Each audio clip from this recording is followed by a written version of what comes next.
Hey guys, welcome back to Matthew's Ballistics. I'm going to do something a little bit different.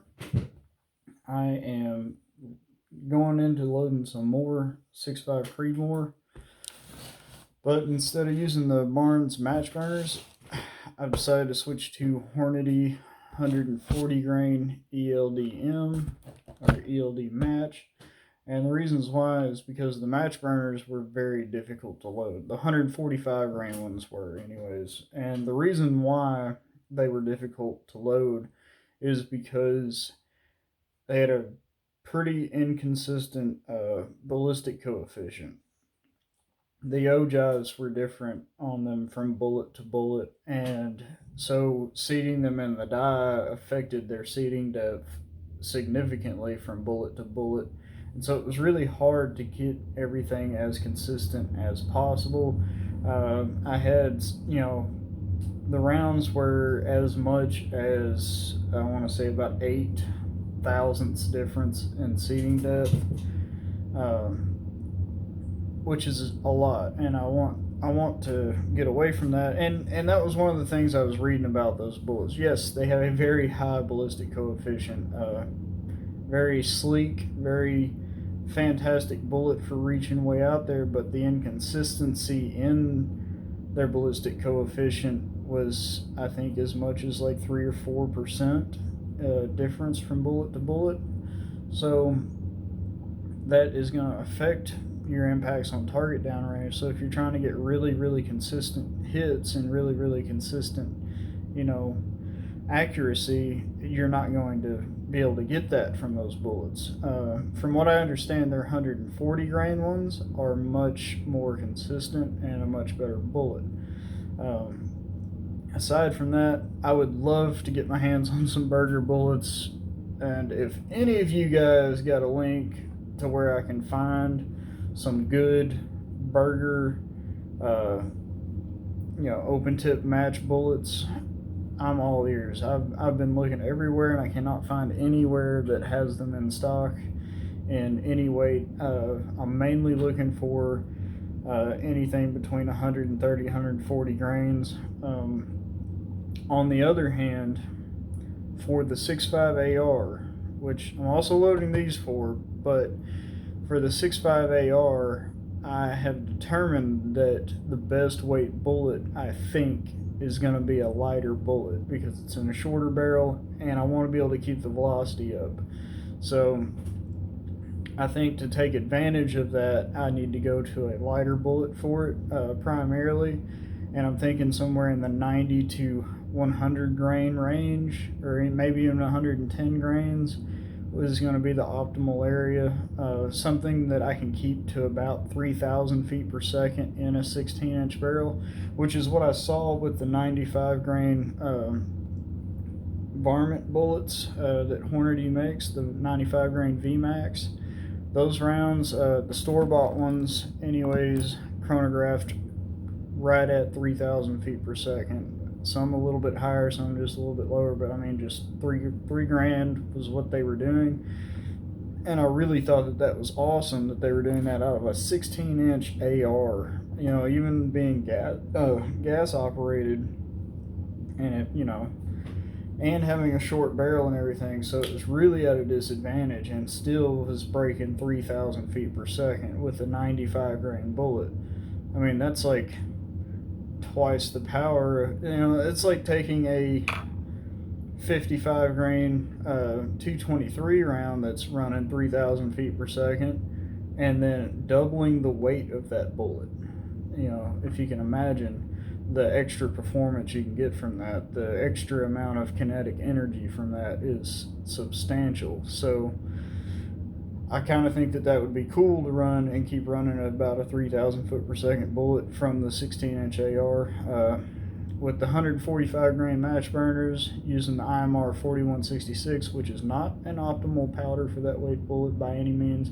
I could have got more velocity using a little bit slower burning powder, but it was what I had at the time, and it's not really the powder I really want to use loading 6.5 Creedmoor, other than I think that it may be ideal for loading some of the lighter bullets in the 90 to 110 grain area. But I was getting velocities around 2300 or so out of the 16-inch AR, which was not bad. It actually was decently accurate. I mean, surprisingly accurate. It was pretty impressive, the results as far as accuracy goes.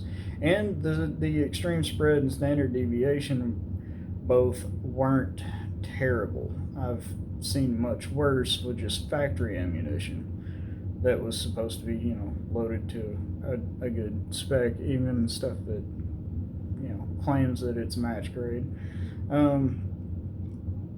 Anyways, moving on. Going into the 140 grain ELD match, the powder I'm planning to use is Alliant Power Pro 4000 MR, which I believe stands for Magnum Rifle. It's a pretty slow burning powder for the 6.5 Creedmoor, and I looked around for a long time before I actually found any reloading data on it. And the only reloading data I've been able to find is from Spear. So their reloading data, they have using that powder for 2 different bullets, using the same casings and primers and everything, and they've got 2 different bullet seating depths, is this right here.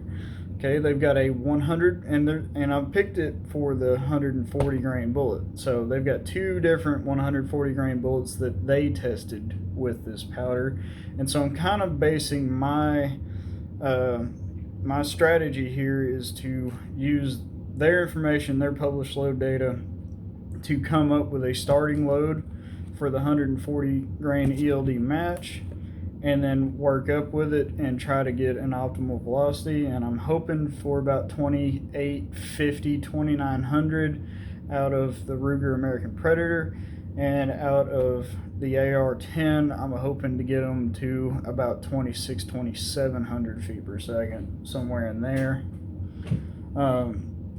So with that being said, the Spear data goes like this. With their 140 grain hot core Spitzer or Spitzer type bullet, the cartridge overall length that they tested was 2.760 inches. The primer was a CCI 200. That's what I use most of the time. I prefer to use CCI primers. But I may have to switch to different primers, because I think most of my large primers are either Federal 210s or Remington 9.5s. So we're going to have to kind of mess around and see what we get with those. From my experience, changing primer brands hasn't necessarily significantly affected the way my rounds have been. But I do try to stick with one brand when I'm loading for everything. That's just me. I would prefer to use CCI over everything. There's a lot of people that are big Remington fans, a lot of people that are big Federal fans, but anyways, back to it. So they use the CCI 200. The powder they use, again, is the Alliant Power Pro 4000 MR. They're using Hornady cases, which is what I prefer to use, is Hornady cases. Until I can get my hands on the small rifle primer Lapua brass, I would love to get some of that and test it. But their starting load was 40.2 grains of the Power Pro 4000 MR. Their starting velocity was 2,534 feet per second.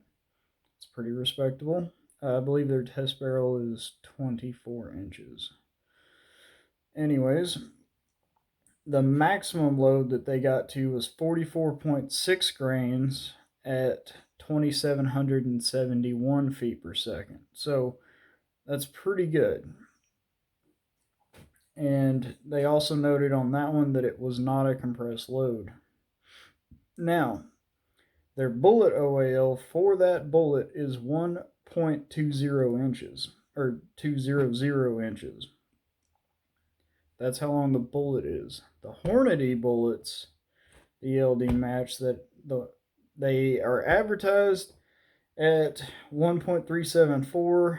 I've measured a handful of these at random, and they measured from 1.377 to 1.379 inches. So they measure a little bit longer than what they're advertised at, which is fine. That may actually help them achieve slightly better ballistic coefficient, slightly better at retaining a little more velocity at a longer distance. With that being said, going to the next Spear bullet is their 140 grain gold dot. The cartridge overall length that they tested was 2.700 inches. They used the CCI 200 again. The powder was the Power Pro 4000 MR. They used Hornady cases. Their starting weight was 40.1 grains. And their starting velocity was 25.55. So their starting velocity was higher with a tenth of a grain less powder than with the hot core bullet. Although this bullet and the hot core bullet are exactly the same weight, but the difference is in the bullet OAL and the overall seating depth. This is actually a longer bullet. It's a 1.270 inch OAL on the bullet, and the seating depth is actually deeper than what they used for the shorter bullet. So this is kind of interesting. They seated these bullets to 2.70 inches. So the bullet was longer, but they seated it deeper than the shorter bullet that they tested. So I thought that was kind of interesting. It's kind of weird. But anyways, they're starting, and I believe what happened was, and the reason why they got higher velocity is because this is got less space in the casing, actually create a little bit more pressure with actually less powder. So I think that's what was going on here. So starting weight was 40.1 grains and starting velocity is 25.55. Their maximum charge was 44.6 grains again, which was the same as the one for the hot core bullet, the 140 grain hot core. But their max velocity was 28.04, where the max velocity for the 140 grain hot core was 27.71. So it's about 33 feet per second faster at the same charge. On the other hand, they've noted in here that with this bullet combination and bullet seating depth, their maximum charge at 44.6 grains is a compressed load. Compressed loads don't really mean much. All that's noting is that there was no more space in the case. There's no extra room. The powder is being compressed with the bullet. I run a lot of compressed loads with Magnum handgun rounds, especially, you guys know me, my 454 Casull. If you don't run it compressed, it's not going to do good. You're going to have really inconsistent velocities. It's going to be all over the place. The compressed loads are the best loads, the ones that are compressed in that firearm for that cartridge with the H110 powder that produces the best results. So I'm wondering exactly where should I start with my seating depth, because like I said, the Hornady bullets I've got are between 1.377 and 1.379. We'll just call it a 1.378 bullet in length, and the bullets that they tested were 1.200 and 1.270. So we are a tenth and 3/4 of an inch longer with this, which is a significant amount. We're talking 10% longer, basically, almost. Maybe not quite 10, about 8 or 9% longer or more length on this bullet. So another thing is I measured the inside of the mag well to see just how long of a bullet I could use. And using the calipers here, before the bullet's dragging on the inside of the mag, let's see, pull that out. We've got 2.829 inches. On this mag, which is a MFT, the Magpul P mag was 2.820, so it actually had just slightly less wiggle room, a little bit less space. So, which if I load it to 2.80, and that would give it 2/100ths of space, not dragging the bullet on the inside of the mag as they feed up into the rifle. I can still seat them out to 2.80, which I don't think I need to run them that far out, because if I do, I may have feeding issues going into the, up into the feed ramps and into the barrel. They may be too long. So I'm thinking, and this is my plan, but I'm thinking I'm going to start out at 40.0 grains, and I'm going to seat these bullets. I'm going to try to seat them. I'm going to try to seat them at the longer length where the hot core bullet was seated to, at 2.760, and see where that goes. So I'm going to start with the 2.760 seating depth. I'm going to start at 40 grains, and I'm going to load 5 rounds at 40 grains and test them. I'm going to load 5 rounds at 40.3 and test them, 5 rounds at 40.6. I'm going to go up in 3/10 at a time,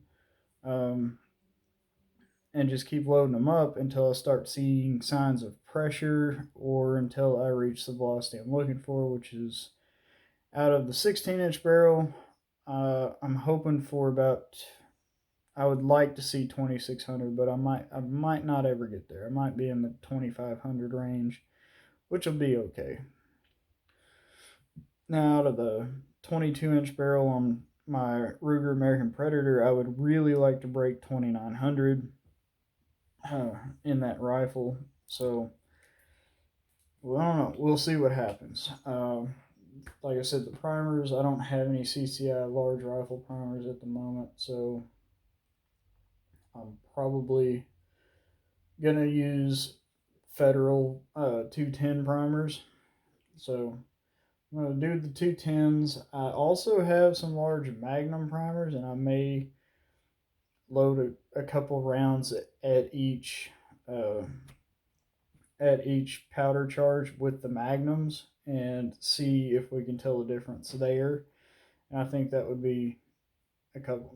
I probably have enough. We can do probably 3. So I'll do 5 rounds with the regular 210 primers, and then I'll do 3 rounds with the 215s at the same powder charge, and do that for each step up. And then, I'll record all the velocities and the differences, and, we'll see what happens. But this is going to be a fun project, and there's going to be lots of loading and testing to do doing this project. And I really hope you guys are on board and want to see how this goes. I'm pretty excited about it. I think it's going to be pretty good, and I'm hoping to see some really good accuracy. The only reason why another thing too, the bottom line, the only reason why I'm using the Power Pro 4000 MR for the 6.5 Creedmoor, because I know a lot of people are going to say, hey, that's pretty slow burning powder for a 6.5 Creedmoor. But the reason why I'm using it is because at the time when I was really getting into loading 6.5 Creedmoor, it was one of the only powders I could find any load data for, that I could actually find the powder in stock somewhere. So, and this was, when I bought that powder, was about middle summer 2021 last year, and I haven't used any of it yet. So that's the reason why. It was because I needed powder for the 6.5, and that was the only thing I could find. So I bought it. I bought 3 pounds of it, and then I happened to run upon some IMR 4166, and then I bought it because, it said 6.5 Creedmoor right on the jug. But the only problem with that is when I started looking into the load data for it, it really is not good for heavier bullets. It just burns a little too fast and you hit pressure too soon before you get good velocity. So I've got about a pound and a half of it left. I'm going to save that, and I'm going to try to get a hold of some 95 grain VMAX to reload, and I'm going to load those specifically for the AR-10. That's all they're going to be shot in. I'm not going to shoot them out of the Ruger American Predator because I would rather shoot a bigger, heavier bullet and try to get 3,000 feet per second out of it versus the little 95 and try to get 34, 3,500. Now, don't get me wrong, I'm a fan of shooting a smaller bullet faster. I really like that idea, but you got to also deal with the consequences of that, the wear and tear on the barrel. They'll burn out quicker and that sort of thing. You'll get much longer barrel life and much more, accurate barrel life if you use a little heavier bullet going a little slower, under 3,000 feet per second. I think really once you break that 3,000 foot mark, that's when the barrel wear starts to really set in. From what I understand, I'm no expert on barrels by any means. Just based on my research and stuff. Uh, they call those rounds that are 34, 3,500, 3,600, maybe even up to 4,000 feet per second, they call those barrel burners for a reason.